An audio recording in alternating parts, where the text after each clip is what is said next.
ওমা ওমা কি হলো বল? আমার পিঠা খেতে ইচ্ছা করছে। পিঠা বানাও না, বানাও এই না। পরীক্ষার সময় রাত হয়ে গেছে, আমি এখন পিঠে কিভাবে বানাবো? বানাও না। কিন্তু ঘরে তো গুড় নেই, কি করা যাবে?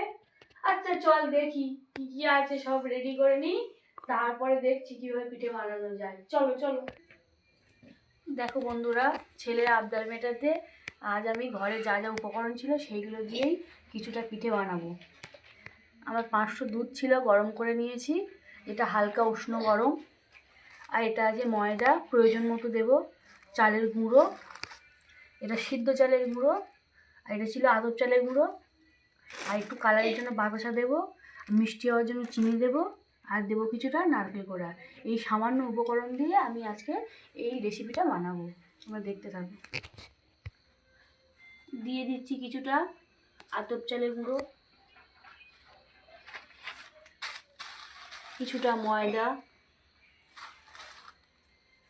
অল্প ময়দা দেব, আর দেব সিদ্ধ চালের গুঁড়ো,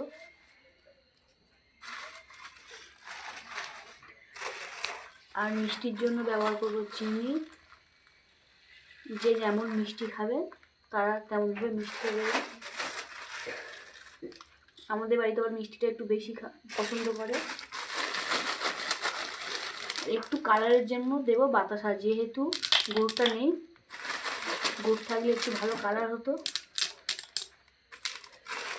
এবার এগুলোকে ভালো করে মিশিয়ে নেব। এইভাবে এটাকে সুন্দর করে ফাটিয়ে নিতে হবে, তাহলে একটু পাতলা হয়ে যাবে। তারপর আবার একটু আতপ চালের গুঁড়ো পরে আমি অ্যাড করব। এটাকে যত ফাটাবেন তত ফুলবে।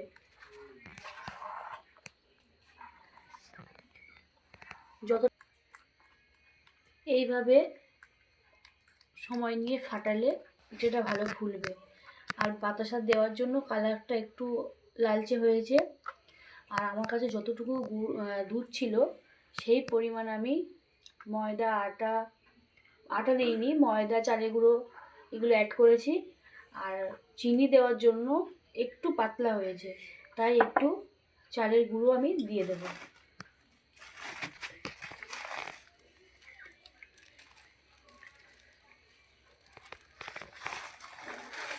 দিয়ে আবার একটু ভালো করে ফেটিয়ে নেব।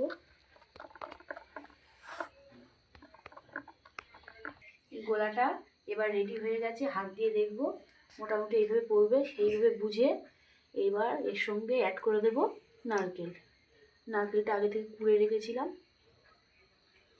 বেশি দেবো না, বেশি আছে কিন্তু আমার দুধ কম থাকায় আমি সেই অনুপাতে দিচ্ছি। এটা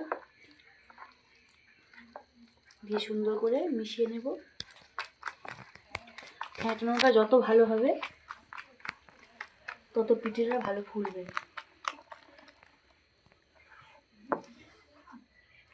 মোটামুটি রেডি হয়ে গেছে।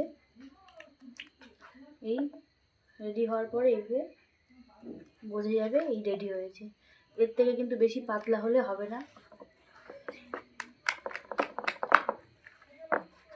ব্যাটারটা এইভাবে রেডি হয়ে গেছে।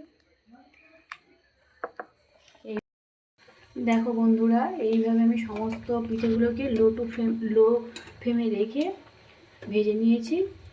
নিয়ে এবার হচ্ছে এগুলো মোটামুটি সময় লাগলো প্রায় 1 ঘন্টার বেশি। তাই পিঠে বানাতে একটু সময় লাগে। সমস্ত ভাজা প্রায় কমপ্লিট হয়ে গেছে। এইবার এই যে রেডি হয়ে গেছে সব, কেমন লাগলো কমেন্ট করে জানিও। আর ভালো লাগলে একটা লাইক করবে।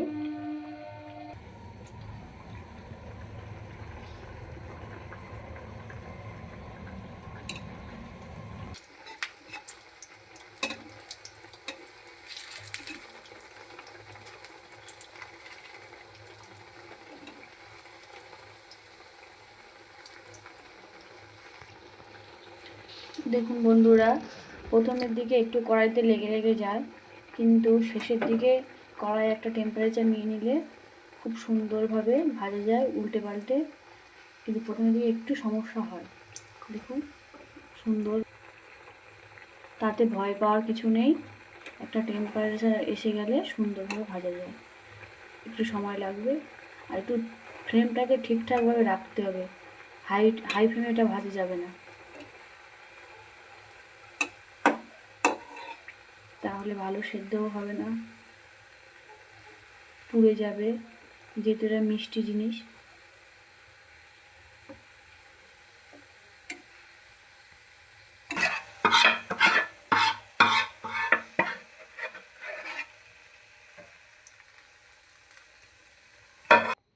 দেখো বন্ধুরা, সমস্ত পিঠেগুলো ভাজার পরে কত সুন্দর দেখতে হয়েছে, একদম প্রত্যেকটা খুব সুন্দরভাবে হয়েছে। কেমন লাগছে বলবে।